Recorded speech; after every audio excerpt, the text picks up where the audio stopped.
Et bonjour les youtubeurs, c'est Mobelec qui arrive Calanque de Figrol avec Yvan à la caméra, Yvan de Ascol, on a déjà parlé ensemble, il vient très régulièrement nous présenter ses modèles qui chaque année s'améliorent, c'est génial de travailler avec un fabricant, je précise, comme Ascol, très grand fabricant européen, italien en l'occurrence. Alors qu'est-ce qu'il nous a amené Yvan? Il nous a apporté le Ascol XKP 80, Xscape 80 pour... ça se dit Escape, voilà, ça s'écrit XKP mais ça se dit Escape. Qu'est-ce que c'est? C'est le même scooter que le Xscape 70, si ce n'est qu'on est passé de 70 pour la vitesse, c'était la fonction du Xscape 70, c'était 70 km/h. Donc maintenant on a le Xscape 80 qui lui va monter à 80 km/h grâce à un moteur amélioré qui monte maintenant jusqu'à 4,5 kW en crête. Vous avez une fonction boost que je vous montrerai tout à l'heure qui vous permet assez régulièrement d'ailleurs, on peut l'utiliser pas mal de fois, de pousser un peu le scooter et de doubler et de monter, etc. Donc on est venu Calanque de Figrol, vous voyez le relief, hein, on est assez haut, on a des routes qui montent et tous les deux, on fait allez, 70 et peut-être 90 dans ces eaux-là. On est bien monté, on n'a pas eu de problème de puissance, on a une accélération qui est constante même dans la montée et pourtant on est autour de la route des Crêtes, c'est pour vous donner un ordre d'idée des montées qu'on a pu franchir. On arrive ici avec une autonomie assez préservée parce que c'est pas un scooter très gourmand. Ça, c'est l'intérêt aussi d'avoir des moteurs qui soient juste avec la puissance qu'il faut. Si on mettait 10 kW là-dessus, l'autonomie serait dégradée. Donc là, le choix d'Ascol, c'est porté sur un scooter avec une vitesse qui vous permet de faire de la ville et de la nationale, on va dire, et qui vous permet aussi de faire de la montée, de la balade, etc. Donc ils ont essayé d'optimiser un peu tous les aspects, sans faire une bête de course, sans faire une bête de pneus, de suspension, de compétition, etc. Non, ils ont privilégié, bien sûr, et c'est la logique Ascol, le confort. Le confort, ça commence par ces grandes roues. C'est vrai qu'on voit assez rarement des roues aussi grandes sur des scooters. J'ai même envie de dire, on voit assez rarement des scooters de ce type-là, parce que Ascol a eu ce parti pris que je trouve intéressant, ne venant pas de l'industrie de la moto, de redessiner le scooter en fait. Donc ils sont partis d'une page vide. C'est ça qui est intéressant, et du coup on trouve des formes comme ça, qui ont été plutôt pensées pour l'utilisateur que pour correspondre à un scooter qui se vendrait. Voilà. L'idée, c'était, bon, bien sûr, ça se vend, mais d'ailleurs, elle en vend beaucoup. L'idée, c'était pas de faire plaisir à l'esthétique demandée par la plupart des consommateurs, c'était de faire plaisir au patron qui a développé ça et de développer un scooter à l'italienne avec une identité propre. Voilà, donc il est complètement à part sur le marché des scooters. Ce qu'on retiendra sur celui-là, c'est un scooter qui de base est garanti 3 ans. Comme c'est une fabrication européenne totalement intégrée par Ascol, c'est-à-dire que Ascol fabrique les moteurs, fabrique les contrôleurs, fabrique les batteries. Il n'y a pas d'achat en Chine, il n'y a pas de développement externe. C'est leur propre développement. Ils ont mis quelques mois à développer ce moteur parce qu'ils ont les capacités industrielles, financières et techniques avec les ingénieurs derrière pour faire ça. Ils sont tellement à l'aise sur leur scooter, ils ont tellement d'historique, parce que ça fait partie des boutiques les plus vieilles dans le domaine du scooter électrique. Hein. Moi, je travaillais avec eux en 2019 aussi, enfin depuis 2019. Ils ont aujourd'hui le recul pour dire on va attaquer le marché avec une garantie 3 ans, on va être les seuls, et on va vous proposer une petite extension de garantie à 6 ans pour qui veut. Mais pour qui veut, c'est-à-dire tout le monde, même les pros. Vous faites de la location, par exemple, votre business c'est la location, vous partez avec des scooters garantis 6 ans, et dont on sait qu'ils sont quasi increvables, et hyper faciles et hyper confortables. Je prends un point de facilité que j'adore sur ce scooter, parce que on a l'habitude aussi de vendre de la chinoiserie un peu moins chère, hein, malheureusement, parce que ça répond à une certaine demande. Je pense que c'est le scooter qui a l'accélération la plus précise que je connaisse. Donc rien que ça, c'est un confort. On ne se fait pas arracher au démarrage. On a une possibilité de doser son scooter, ce qui plaira énormément aux débutants ou à ceux qui ont l'habitude de conduire des véhicules de qualité en fait. Parce que vous retrouverez tout l'équipement ainsi que l'ergonomie d'un véhicule de qualité. Le petit bip que vous entendez, c'est la méthode Ascol, d'ailleurs c'est les seuls ça aussi. La méthode Ascol pour vous rappeler que vous roulez. Vous vous souvenez que je vous avais déjà expliqué que le problème en scooter électrique, c'est là je suis à l'arrêt, si rien ne me dit que j'ai démarré, donc le bip en l'occurrence, j'ai toujours quelqu'un qui va me toucher la poignée et me déséquilibrer. Donc, soit je coupe bien sûr, soit je mets la béquille. Sur tous les scooters, on a moyen de se protéger, mais voilà, Ascol a trouvé judicieux, et je trouve ça très judicieux aussi, de vous informer que vous roulez, enfin vous êtes allumé, par ce bip bip, qui vient de s'arrêter parce que j'ai mis la béquille, et qui de même va s'arrêter à partir du moment où vous roulez. Il ne va pas continuer le bip quand vous roulez. C'est vraiment quand vous êtes à l'arrêt. Donc on a un scooter, grande roue, suspension grand débattement, plancher plat, hyper commode, hyper pratique. Petite boîte à gants, bon petite, mais on a une boîte à gants, on peut y ranger le téléphone, on peut charger à l'intérieur.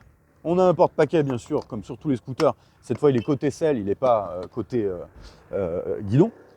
On a bien sûr 2 freins à disque. Je tiens à rappeler que bon là je vous ai dit qu'on avait monté des côtes et que le moteur faisait bien le boulot.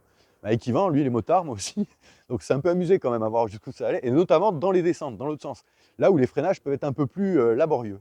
On a fait le même constat sur le même freinage, on s'est regardé, on a dit waouh, ça freine bien quand même. Pourquoi ça freine bien? Frein à disque qualitatif, pneus grandes roues qui vont multiplier le bras de levier sur le freinage, ce confort d'accroche qu'on a avec ces grandes roues, c'est vraiment un produit très agréable. Et puis il ne plonge pas de l'avant, on n'est pas déséquilibré sur le guidon, donc on a une grande facilité de conduite. Ça, c'est pour la partie plaisir de conduire. Ascol aussi s'est mis à l'époque moderne. On fera ça après. Tiens, on va plutôt parler de ça. Tiens.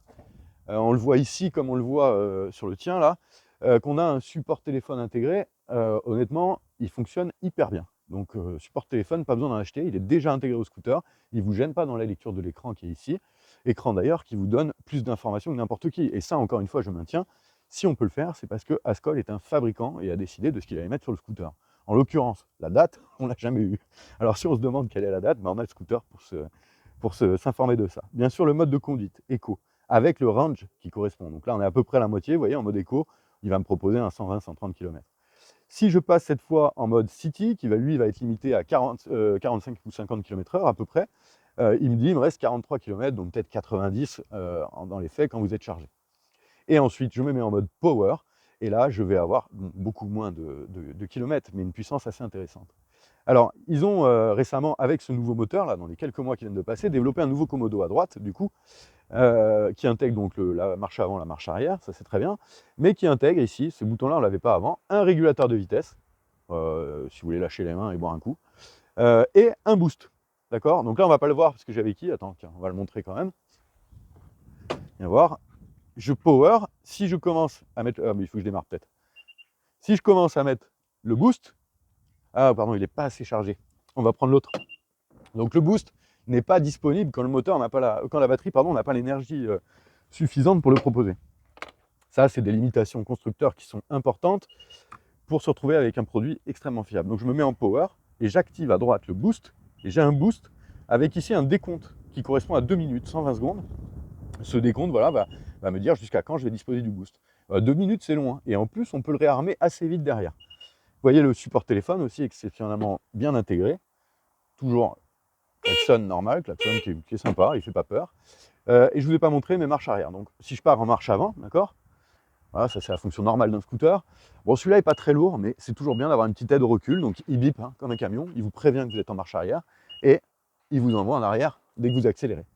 Bon, on se remet vite en marche avant pour éviter d'être surpris par le départ en marche arrière. La béquille latérale, pour ceux qui connaissent Ascol depuis des années, c'est une nouveauté, hein, ça vient d'arriver. Ça y est pas sur les petits modèles, les modèles City où on cherche à faire du prix. Par contre, sur le haut de gamme, bien sûr, béquille latérale, béquille centrale, facilité de béquillage. Parce que j'ai beaucoup de clients qui ont peur du poids des scooters. Alors là, ça se voit qu'il est léger parce qu'il est un peu nu. Les autres scooters sont quasi aussi légers, mais comme ils ont beaucoup de carrosserie, c'est assez impressionnant. Par contre, ils ne sont pas tous aussi faciles à béquiller. Et c'est vrai que là, vous voyez, je suis dessus. Si j'appuie, j'ai même pas tiré, hein, je ne me suis pas servi de mes mains, il monte tout seul. Donc, pour quelqu'un qui veut du confort, je dirais même pas un débutant, parce que même nous, on a pris un grand plaisir, on a des motos d'habitude. Sauf que la moto, faut la tenir, c'est physique, c'est là pour se balader dans la Ciotat, c'est quand même idéal ce genre de véhicule qui est extrêmement léger, hein, je peux le coucher, c'est un vélo. Donc le novice trouvera du plaisir à conduire un truc qui ressemble à un vélo et ne se sentira pas perdu, vous n'aurez pas la peur de monter sur ce véhicule, même si j'insiste, c'est un 125, hein. Donc il faut faire une formation à la conduite, tout ça pour apprendre à tourner au-delà de 50 km/h, parce qu'à 50 km/h, on tourne facilement, hein. Mais à 80, ça devient un petit peu plus dur d'engager le scoot dans les virages. Donc pour vous éviter des tout droits, des mauvais freinages et tout, 7 heures de formation avec un bon formateur, c'est pas inutile, c'est même extrêmement important. Donc c'est un 125, il faut cette formation. Et vous verrez que il n'y en aurait presque pas besoin tellement c'est intuitif et facile. Mais je rappelle qu'on va à des vitesses quand même importantes et qu'il faut être formé. Voilà. Moi je vois des clients qui freinent que du frein arrière, on voit que leurs plaquettes sont bouffées qu'à l'arrière. Je ne sais pas comment ils freinent en cas d'urgence en fait. Ils ne vont jamais freiner, ils ne vont jamais s'arrêter. Je ne vais pas vous faire d'ailleurs sur cette chaîne des cours de conduite en vous expliquant qu'à 70% c'est le frein avant, mais je le rappelle de temps en temps quand même. Voilà. On a possibilité d'embarquer un passager, donc on a des cale-pieds intégrés. Le passager a pas mal de place à l'arrière. C'est un scooter assez grand, hein, quel que soit votre gabarit, vous trouverez votre compte. Donc on est pas mal du tout dessus, un peu en hauteur par rapport au conducteur, donc on voit ce qui se passe devant. Ça c'est assez agréable.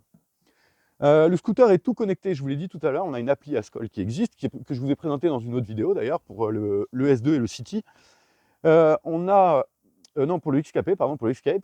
On a dans cette application possibilité de faire une alarme de déplacement, de le condamner, de l'éteindre si jamais vous devez l'éteindre parce que vous l'êtes fait voler, de le localiser bien sûr, de le démarrer aussi parce que vous pouvez prêter votre scooter à quelqu'un sans même avoir les clés.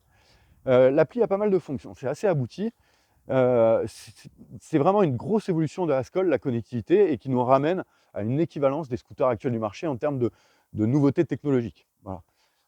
Maintenant, on reste sur un design old school, une conception old school et surtout à l'ancienne, c'est-à-dire en bon père de famille. On a un produit qui est extrêmement robuste. À la Ciotat, on avait un client qui est Pizzaiol, il se garait en bas, hein, ça fait 10 ans qu'il a des scooters Haskell. Le scooter, je l'ai chez moi, il n'a pas été piqué, il n'est pas abîmé, il fonctionne toujours aussi bien. Il a eu très peu d'entretien, en gros là-dessus on fait des courroies à 10 000 bornes, hein. Mais c'est le seul entretien qu'il va demander. Et quand on est porté confiant avec cette garantie de 3 ou 6 ans, suivant ce que vous choisissez, hein, il y a un petit paiement à faire pour la garantie de 6 ans, mais vous êtes assuré de ne plus avoir de dépenses sur ce scooter. Les batteries elles-mêmes sont faites par Haskell. Donc c'est bien sûr du Samsung à l'intérieur, ils ne font pas des piles, hein, Haskell. Par contre, ils assemblent les batteries, ils créent des BMS de toutes parts, hein, ils créent la piste PCB pour pouvoir fabriquer leur BMS. Et l'intérêt, quand on en est à ce niveau-là, c'est qu'on peut loger ses batteries où on veut, on fait ce qu'on veut avec ses batteries, hein. On définit une taille, on définit une capacité, une vitesse de charge, etc. Et ils ont fait des batteries de 11 ou 12 kg, enfin c'est rien du tout, ça porte avec un doigt quoi, de 11 ou 12 kg. 7 kg, oh, même pas 11 ou 12, 7 kg, c'est rien du tout. Excuse-moi Yvan, j'avais pas cette donnée en tête. Et dans laquelle, mine de rien, avant on mettait 1,2 kWh, donc non, 1,4, et on avait 2,8 kWh dans le scooter. Là on est passé sur 1,7 pour compenser la consommation un peu supérieure du scooter. Donc on a 3,4 kWh dans le scooter. Un usage moyen avec 3,4 kWh en fait 100 bornes. 80-100 bornes, voilà. Voilà, ça c'est la partie batterie, la partie légèreté des batteries, qu'ils ont fractionné en 2 batteries. Toujours pareil pour éviter d'avoir une batterie au final qui ferait 15 kg, hein, tout simplement. Donc là on a 2 batteries de 7 kg, c'est extrêmement facile. On a un chargeur intégré au scooter, c'est pareil, intégré mais pas fixe. C'est-à-dire que je peux choisir si je veux charger dans mon scooter ou si je veux charger à l'extérieur. Je sors mon chargeur, je le ramène à la maison. Chargeur rapide, 9 ou 10 ampères, enfin c'est un chargeur extrêmement rapide, et qui a la particularité de se charger n'importe où. Je réexplique parce que je l'avais dit sur les autres modèles. On a ici un système très ingénieux de la part d'Haskell. Donc en gros, le scoot il est ventilé par là. Et nous, on va le ventiler par le haut. Regarde Yvan, on a cette pièce qui permet de déporter l'ouverture, donc de rehausser la selle, mais quand même de la garder fermée. Donc je tiens ce machin-là comme ça, et je me présente ici et j'appuie. Donc mon scooter est fermé. J'ai tout de même un jour qui me permet de ne pas pincer le câble. Personne ne pourra me voler mon chargeur ni mes batteries. Et je peux aller me brancher dans les palmiers. Voilà, ça, aujourd'hui, c'est le seul scooter qui permet de le faire. Je rappelle que si vous êtes sur un site, un parc des expositions Chano à Marseille, spécial message au parc des expositions Chano à Marseille, vous avez des grandes distances, des grandes surfaces à couvrir en termes de maintenance, en termes d'aller voir des clients, d'aller voir des exposants, etc. Et vous êtes sur le site, vous avez un produit que vous garez dans un coin à côté d'une prise et que vous prenez à tout moment pour faire 300 mètres, 500 mètres, 1 km. C'est extrêmement pratique, beaucoup plus fiable qu'un vélo et aussi facile qu'un vélo au final, et voire même moins cher qu'un vélo. C'est ça qui est honteux par contre, mais bon, c'est même moins cher qu'un vélo. Donc là, on est sur le haut de gamme Haskell, d'accord, c'est le dernier produit sorti. Ça préfigure l'évolution d'Haskell vers des moteurs un peu plus puissants, toujours sur la logique, la forme et le concept d'un scooter à l'italienne, facile, élégant, racé et surtout extrêmement fiable. Donc c'est le plus abouti des scooters Haskell. Le reste de la gamme, c'est des 50, des 125, un peu du même acabit, un peu moins stylé que le Xscape, parce que le Xscape, il y a quand même un coup le style a été revu, il est un peu plus agressif, il est très sympa. Je rappelle d'ailleurs que ce qui a fait aussi un des succès d'Haskell, c'est le côté utilitaire. Il y avait des porte-bagages assez proéminents, vous aviez déjà le porte-bagages, plus qu'à poser le top case, il y a là. Là, ils ont choisi de l'enlever pour des questions d'esthétique, mais on a possibilité de monter un support top case derrière, bien sûr, et il est très esthétique aussi avec son support top case. Voilà, c'est mignon, c'est très fonctionnel, très pratique, hyper robuste, increvable. Je vous invite à venir les essayer chez nous, et je vous réexpliquerai tout ça, bien sûr, vous avez mes vidéos pour le savoir, mais je vous réexpliquerai tout ça, je vous le ferai sentir, je vous le ferai goûter. C'est un scooter qui n'a pas d'équivalent aujourd'hui sur le marché. C'est pour ça qu'on les a chez Mobelec, c'est que ça répond totalement à une demande de mobilité urbaine qui hésite encore entre le vélo, la trotte, le scooter et qui déjà est en train de renoncer à la voiture, hein, parce que la voiture, c'est juste plus possible. Et notamment, vous voyez là où on habite, parce que dans 1 mois ou 2, on pourra même plus se garer. Voilà, notamment ici d'ailleurs. Donc le scooter est un outil hyper important pour nous sur la Côte d'Azur. Donc un scooter qui va vous emmener de 0 à 80 très rapidement, qui vous emmènera partout, en hauteur, en profondeur, quel que soit le dénivelé, que vous pourrez retrouver grâce à sa localisation si vous l'avez perdu, et qui contient aujourd'hui tous les éléments d'un scooter, voire un peu plus, parce que Ascol met la barre assez haute, et Ascol nous rappelle que c'est un fabricant en faisant des évolutions aussi rapides que le X-Cab 80, parce que je tiens à rappeler que ce n'était pas forcément dans les tuyaux d'Ascol, ça a été une demande du marché français, portée par Yvan, pour arriver à ce genre de produit qui, à mon avis, sera plus adapté à nos modes de conduite, à nos routes et à notre façon de voir le scooter. Allez, je vous invite à l'essayer chez nous. Je ne vous parle pas de prix, ça ne sert à rien, les prix ça change tout le temps. Mais Ascol a fait un très gros effort de prix. C'est bien sûr un peu plus cher qu'un produit d'import, ça c'est tout à fait normal. Par contre, c'est beaucoup plus résistant, sans frais après. Et tout est porté par une garantie et un industriel derrière qui est capable de nous accompagner sur des problématiques qui pourraient être complexes. On a déjà eu des scooters défectueux sur certains produits, hein, pas chez Ascol notamment, mais sur d'autres produits, des scooters qui nous posent problème sur le long terme, mais ils sont immatriculés, on ne peut pas les changer, ils viennent de Chine, on ne peut pas les changer, enfin voilà. L'avantage d'être avec ces fabricants-là, et Ascol est un fabricant, c'est d'avoir justement cette capacité à répondre à tous les problèmes. On ne peut pas vous laisser en plan, ça n'existe pas. Voilà. Et pour nous, c'est très important, notamment dans le suivi des pièces, dans le suivi des commandes, dans les prix d'achat aussi, qui ne varient pas tout le temps, dans la disponibilité des pièces. Voilà. Donc, je vous invite à venir essayer ce produit, donc Mobelec à Toulon, Mobelec à La Ciotat. Au 21 juin, on est à Toulouse. À Toulouse, on va faire une petite ouverture avec des prix promo pour l'ouverture, donc venez en profiter. Donc le 21 juin pour l'été. Et après sur mob-elec.com. Vous pouvez vous renseigner même un peu plus en détail sur ce scoot, même si on a tout sur notre site, sur Ascol, le site Ascol. Vous tapez Ascol EVA, Official, Electric Vehicle, Ascol EVA, et Official, de manière à trouver le site officiel Ascol qui vous présentera sa gamme de scooters dans sa totalité, avec la partie professionnelle, la partie loisir, la partie sharing, etc. Voilà. Ascol a aussi cette capacité, si vous êtes sur une commande d'une dizaine de scooters, parce que vous en avez besoin pour votre site ou pour les mettre à la location ou autre, de vous le personnaliser. Donc on peut avoir quelque chose qui est aux couleurs de l'entreprise, qui va vous amener des clients, qui va vous amener de la pub, et qui va être hyper facile à entretenir, comme vous l'aurez compris, avec les différents aspects que je vous ai présentés jusque-là. Voilà. Je pense avoir fait le tour. Vous trouverez d'autres vidéos sur le City, sur le ES2, qui sont d'autres modèles de la gamme, un petit peu moins poussés, mais tout à fait très fonctionnels. Je vous ferai bientôt les vidéos sur la gamme livraison, parce que pareil, ils apportent une solution que personne n'a aujourd'hui. Et allez, je vous invite, j'arrête là, je parle trop en fait. Je vous invite à nous rejoindre, Mobelec Toulon, Mobelec La Ciotat, Mobelec sur Internet et bientôt Mobelec Toulouse. Merci Yvan de nous avoir apporté ces scooters, de m'avoir permis de les essayer, et en plus de bien les essayer, parce que là on vient de se faire quand même une quinzaine de kilomètres. C'est très sympa à toi, c'est très sympa à Ascol de nous faire confiance. Et merci à vous aussi, spectateurs. Si vous aimez cette vidéo, si vous aimez ce produit, n'hésitez pas à le partager à vos collègues, n'hésitez pas à mettre un like, ça nous aide et ça permet de faire connaître au plus grand monde ce qui, à mon sens aujourd'hui, et je finirai là-dessus, devrait remplacer aujourd'hui, à l'heure actuelle, parce qu'on y est, tous les 4 temps, à minima 50 cm3 et voire 125 qui deviennent finalement des moteurs assez poussifs de par les normes européennes, les normes internationales d'antipollution auxquelles ils nous obligent. Donc aujourd'hui, on a des scooters plus performants en électrique que dans le thermique, et ça, venez l'essayer, ça vaut le détour. A bientôt sur cette chaîne, merci de m'avoir écouté, c'était Ben Mobelec.